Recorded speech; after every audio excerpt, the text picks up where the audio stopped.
Honor Magic V2, one of the greatest, most formidable candidates that could possibly beat the Z Fold 5, except it can't because it's not here.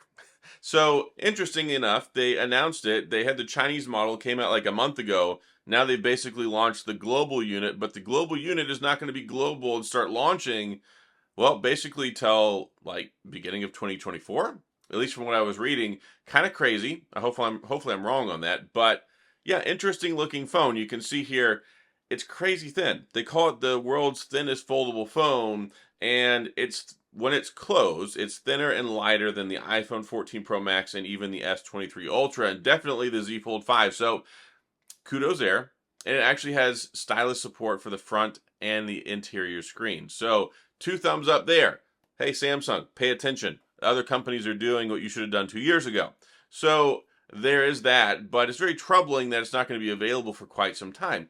I'm actually really excited about it. It has a Snapdragon 8 Generation 2, 5,000 milliamp battery. It's got dual 50 megapixel cameras for the primary and the ultra wide. It's got a telephoto camera. Hey, even the selfie camera, even though it's a Chinese phone, is capable of 4K video on the front, which is something that some other brands still haven't learned. So I think there's a lot to like here. And I wish we could get this out to challenge the Samsung Galaxy Z Fold phone, especially here in the United States.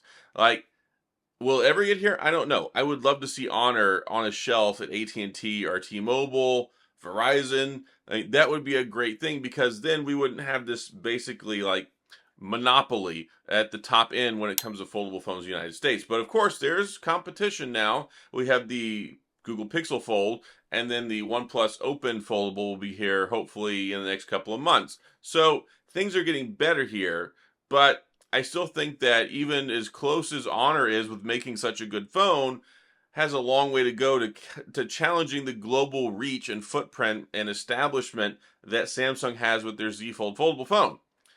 I mean, they're all over the place. They're in Europe, they're in Asia, the United States, and they make a great phone. And then, of course, there are concerns. Like, even if you were to go pick up one of these Magic V2s, would it work in the United States with 5G? Certainly wouldn't be whitelisted with AT&T. So, yeah, there's a lot of different things, nuanced details, and we don't even know the pricing information.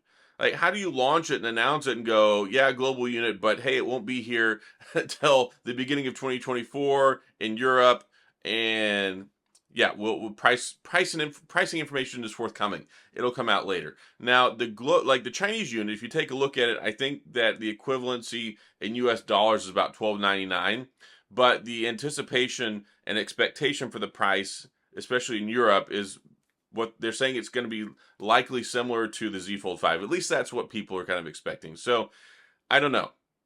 But there's a lot of stuff to like. Like I said, they've got their own pencil, their own stylus. It works on the front. It works on the inside. Hear me out here. The front screen is like 2,500 nits of peak brightness. That's insane because the Z Fold, 1,750.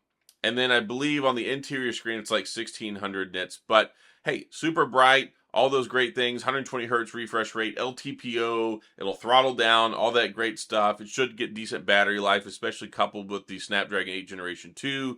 And I'm just puzzled. I mean, they use their own battery technology, which is kind of cool, but 5,000 milliamp battery inside that super, super thin phone. And heck, Samsung can't give you anything better than 4,400. Now, granted, the Z Fold 5 gets, I think, pretty good battery life, especially combine the 4,400 milliamp battery, the Snapdragon 8 Generation 2, all that good stuff. But I'm just kind of sitting here left scratching my head looking at this, watch the keynote, watch some of these videos, and I'm like, why would you do this? I mean, we jumped all over Sony. I mean, MKBHD, Marquez Brownlee, jumped all over Sony for like, what, 4 months now? That there's a time lapse between the announcement and when you could officially get it in the United States. And we jump on Google because theirs was announced, what, May 10th, and it didn't come out until, what, June 27th? Is that when it came out? So there was a time gap in between there. And it's just, I don't know, it's weird to me having such a long time, because what happens when you have these phones, they come out, you get all this excitement, you get this hype, and then when you have to sit around and wait for forever, everybody forgets about it, right? Like, you'll see the videos yesterday, you see them today, you see me talking about this, and then boom, dead. It's like a sack of potatoes sitting on the ground, waiting until it's time to go get everything ready for dinner, but by the time you get ready to make it, like, the food's not good anymore. Not just kind of an analogy there. By the time this phone actually shows up, we're going to be into the life cycle for the S24. The S24. That's going to be at the beginning of 2024. So it's just hard to look at it and then go, all right, cool. I mean, if that's what you want to do, Honor, yeah. And of course, I don't have a review unit, but either way, I asked for one, but they didn't have any available for me. So that's kind of the general that happens a lot. We don't have any review units available. So yeah, I don't know if I'll be covering this phone. Maybe I might see about picking one up once it's actually available.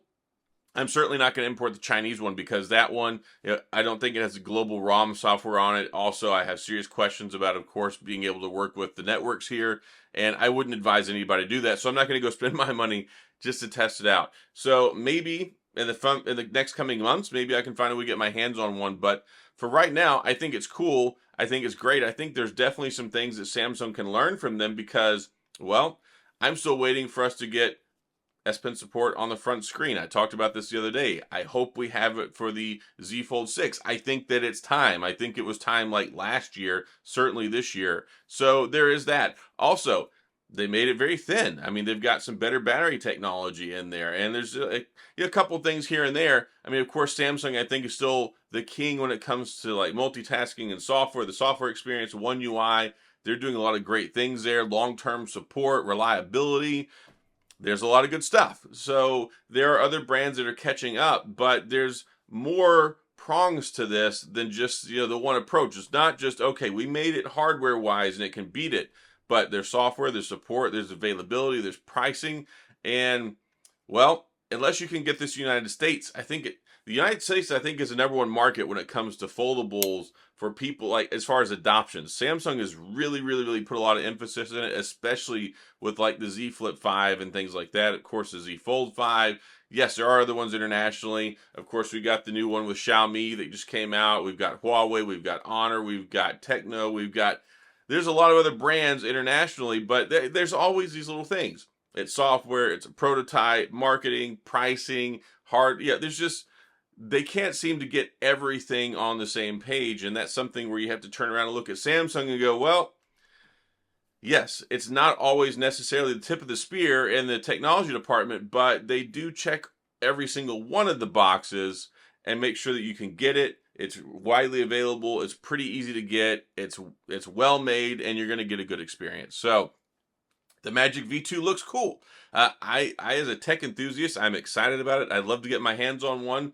These are kind of my initial thoughts, and I'm curious to see what you guys and gals think. If you think it's cool, you think it's neat to have. I mean, the phone is basically as thin as like a ballpoint pen, is what I was reading, and that's pretty neat. I've even talked to a buddy of mine, Tech Tablets. He has one. He was at the event for IFA. He said a lot of great things about it. Of course, it's got Magic OS, which is kind of Honor's take on Android 13. Surely we'll get Android 14 and beyond that. But yeah, they're doing a lot of good things. I really like what Honor's done the last couple of years. I just recently reviewed the Honor 90, which is a good phone. So I think that they're just going to get better and better. But I really think they need to kind of fine tune and hone in on this whole global availability, find a way to get into the US, and make these phones affordable and readily available. So that's all I got in this video. If you have any questions or comments, of course, please go to the comment section. I'll do my best to get back with you. If you enjoyed the video, if you like foldables, if you like foldable content, certainly I make a lot of that here. It's a good place to hang out. Hit the like and the subscribe button, of course, and the little notification bell if you want updates when new videos come out. And as always, thanks for being here. I appreciate you watching, and I'll see you guys next time.